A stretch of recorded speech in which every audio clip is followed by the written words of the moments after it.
Good afternoon, ladies and gentlemen. Thank you again for making time for me to speak today. Jennifer, thank you for that wonderful introduction. Unfortunately, ladies and gentlemen, it seems as if I brought the weather from Saudi Arabia with me today. I think actually it might even be cooler there, believe it or not. As a traveler, I would first like to personally express how great it feels to be back home in Ohio. One of the great quotes that I really enjoy is that no one realizes how beautiful it is to travel until you rest your head on that comfortable, familiar old pillow. You know, and secondly, another idea that I'd like to express today is that one's destination is never a place, but it's a new way of seeing things. And as a traveler that has come back to Lakewood, I hope to express some of these ideas to you today.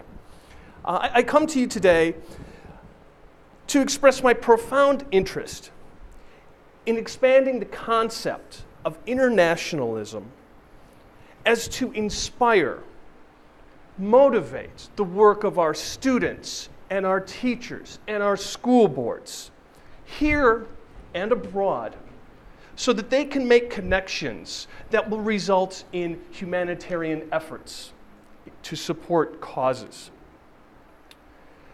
When we talk about internationalism, we want to address learning to understand what this new global community is, understanding that we're all part of one world and yet have different ways of looking at things and approaching problems and issues in our world. I believe that our involvement to help our schools deepen these connections between ourselves and the outside world can not only benefit our students in the classroom, but also our community and the world outside of the classroom.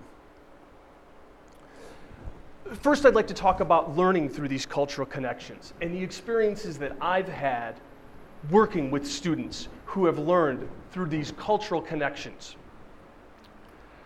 We've had success in language writing, where we have had students from Vietnam write stories and essays and projects with students in California.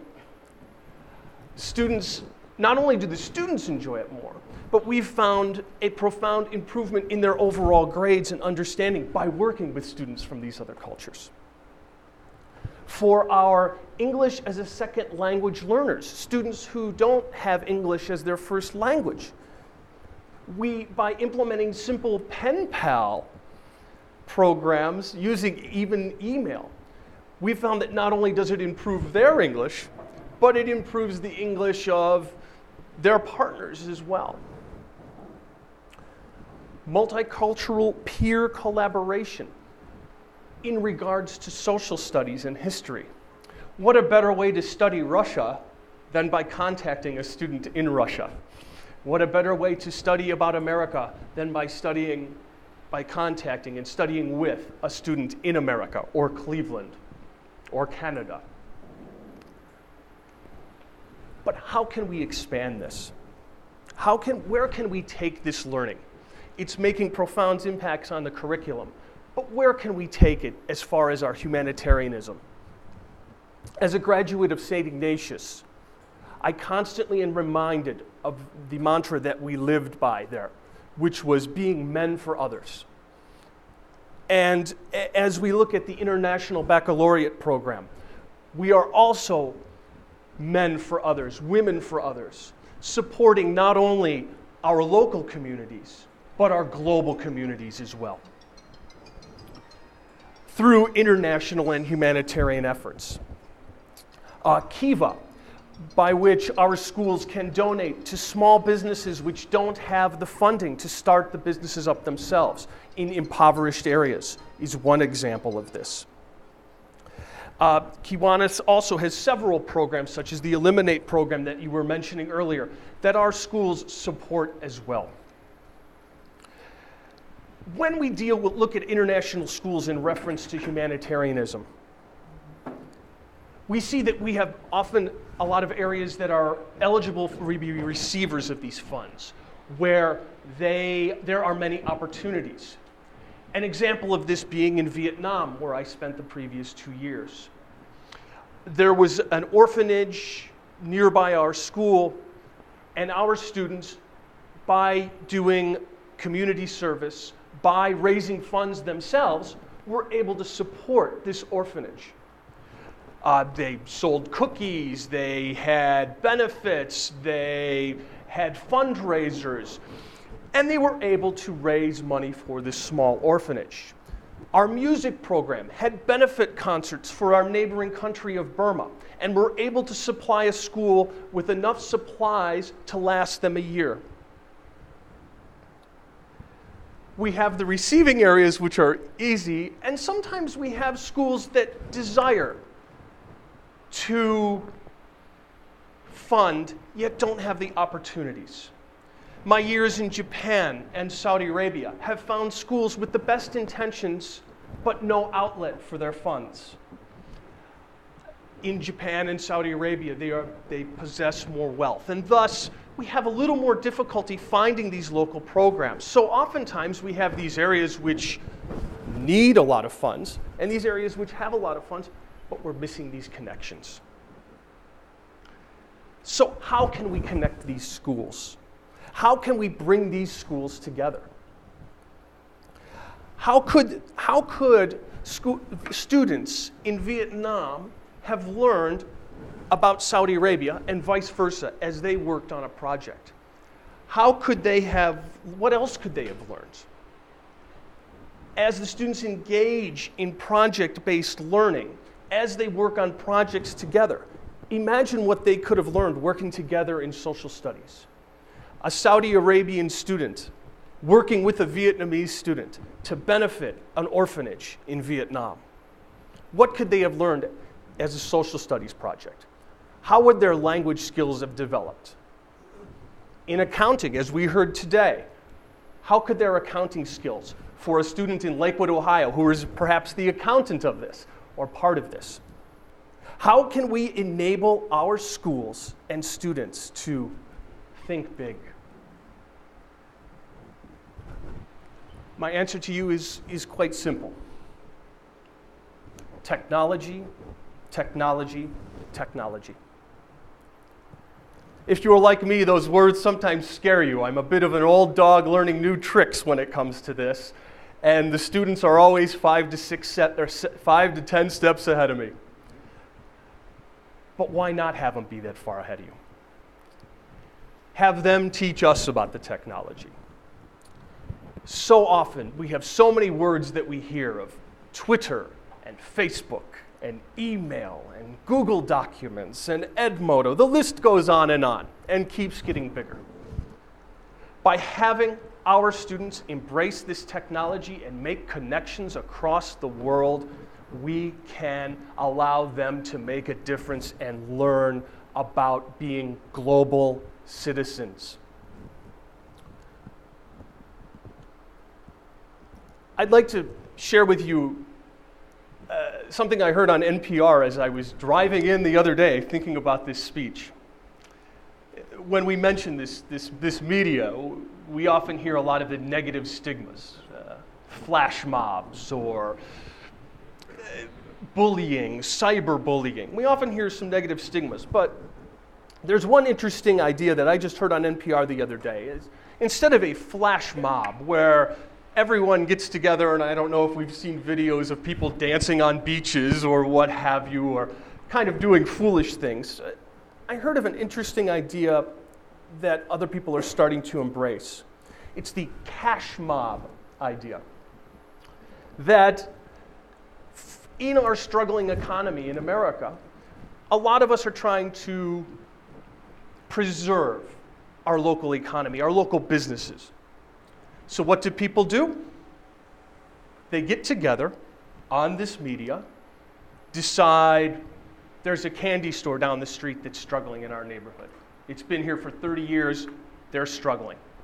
Through the media, they all get together, they all decide, we'll all go spend $5 down at the local candy store, and thus revitalize not only that candy store's economy, but the economy maybe even of the local area.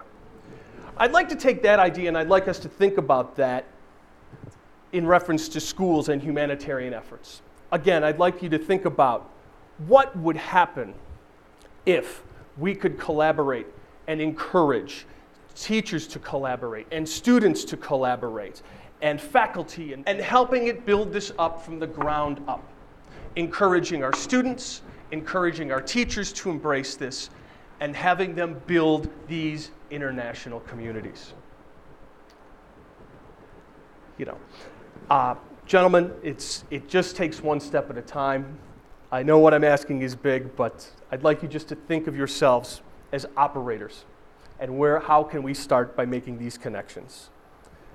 I would sincerely like to thank you for your time. I really appreciate this. And I would love to leave the table open for questions, comments, or discussions at all. Yes, sir.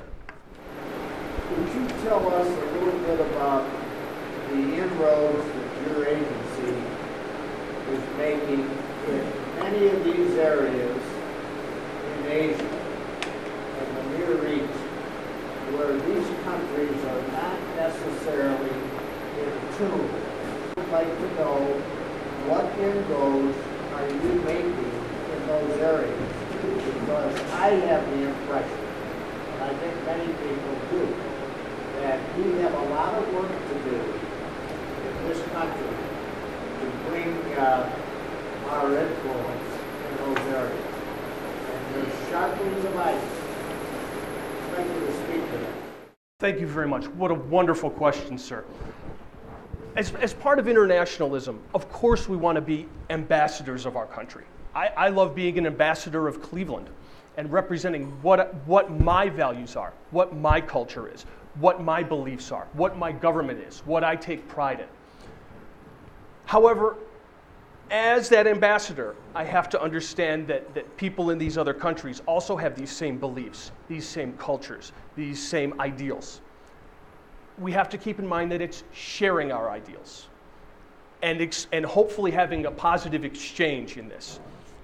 When it comes to dealing with these different cultured areas that my school experiences, a lot of times we'll have liaison officers that will help us with this as to mediate cultural differences, that we would understand going into that culture what is expected and what is understood, so that we wouldn't infringe upon their culture.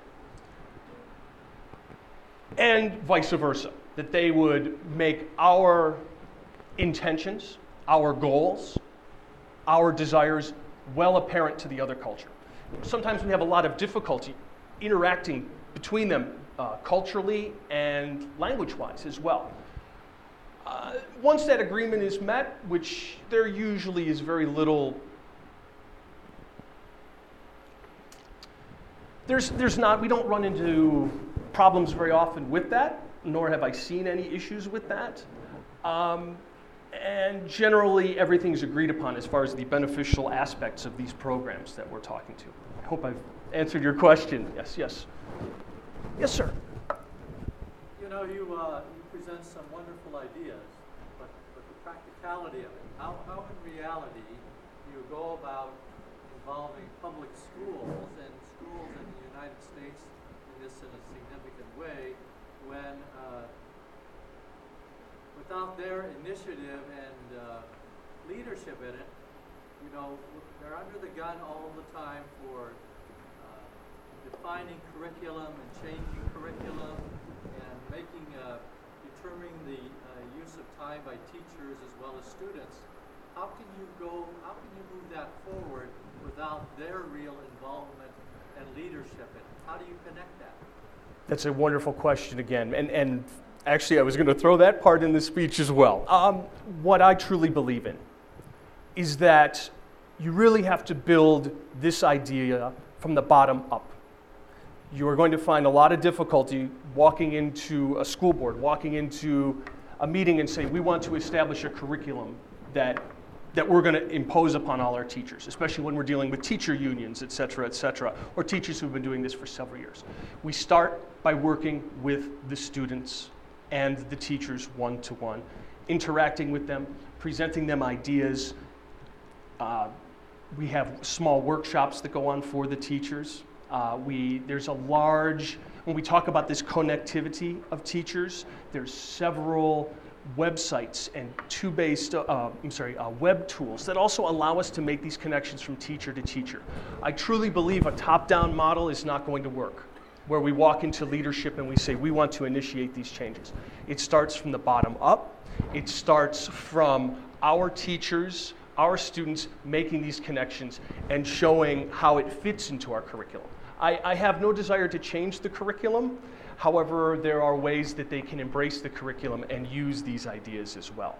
If you are studying Vietnam or Southeast Asia, what a better way to study that and understand that culture than do a small project and an interaction with that.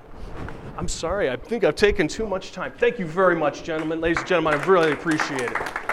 Thank you very much, Dave. Thank you very much.